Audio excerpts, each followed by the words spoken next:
Super Mario Sunshine was released in 2002 for Nintendo GameCube.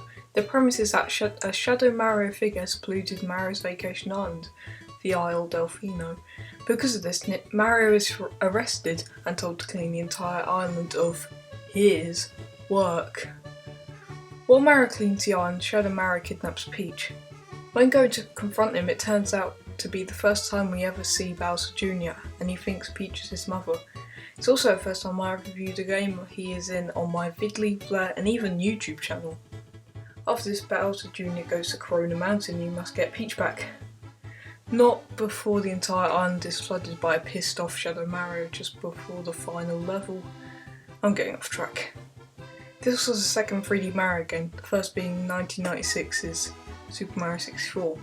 I heard someone at the 1996 Georgia Olympics imported a Nintendo 64 from Japan with Super Mario 64 so he couldn't participate.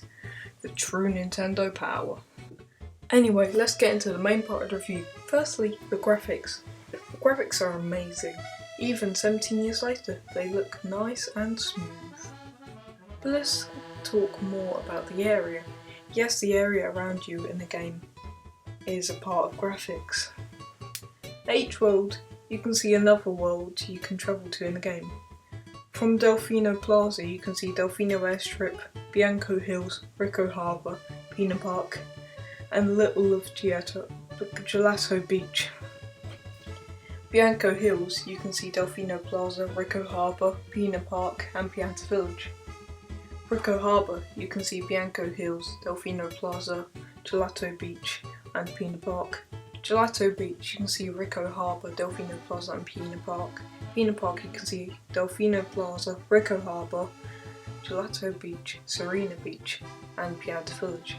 Serena Beach, you can see Pina Park and nothing else. Lucky Bay, you can't see anything but the blue ocean. Pianta Village, you can see Pina Park, Gelato Beach, Serena Beach, Rico Harbour and Bianco Hills. And lastly, at every single location, you can see Corona Mountain. It glares at you, watching your every move, and our main villains are in that volcano. It's such a great foreshadowing for the final boss. The sun shining in the sky is so beautiful. Whether it's sunrise, high noon or sunset, it looks bliss. The moon even looks nice in a few levels you see it. The only time the game looks dull is in the early stage of the game, when the sun isn't shining.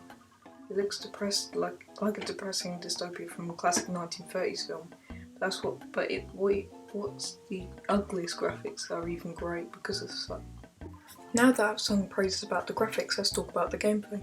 The game's gimmick is Flood, also known as a flash liquidizing ultra dousing device. Let's just stick with Flood.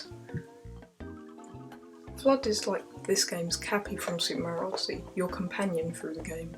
And just like Cappy, Flood is used for platforming as well as defeating enemies, and also they both get captured a few parts in the game, meaning you have to rescue them. Flood is such a cool machine, it actually has a personality. Flood takes a situation Mario's in seriously to stick out from the wacky persona this game has. While most people think serious characters in games are boring, I think it works great here. A break from the normal characteristics of Mario characters.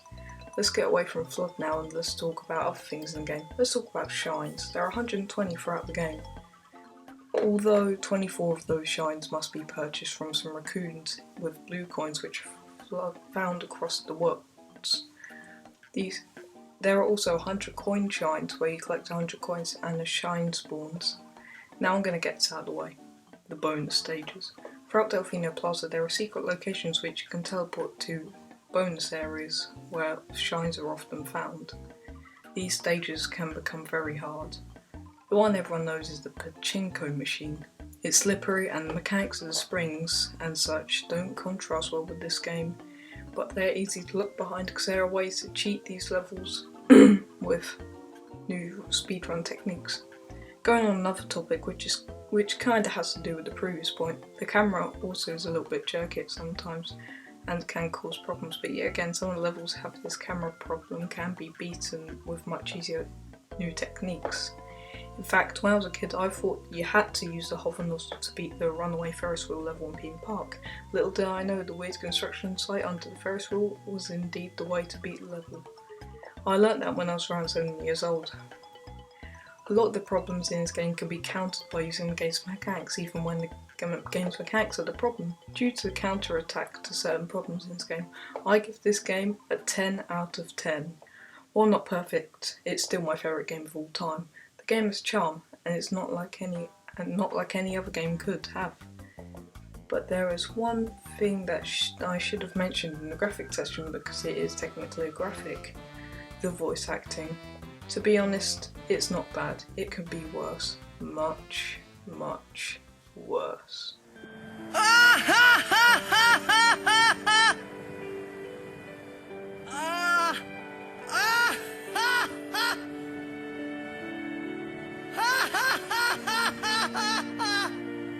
You probably shouldn't laugh anymore.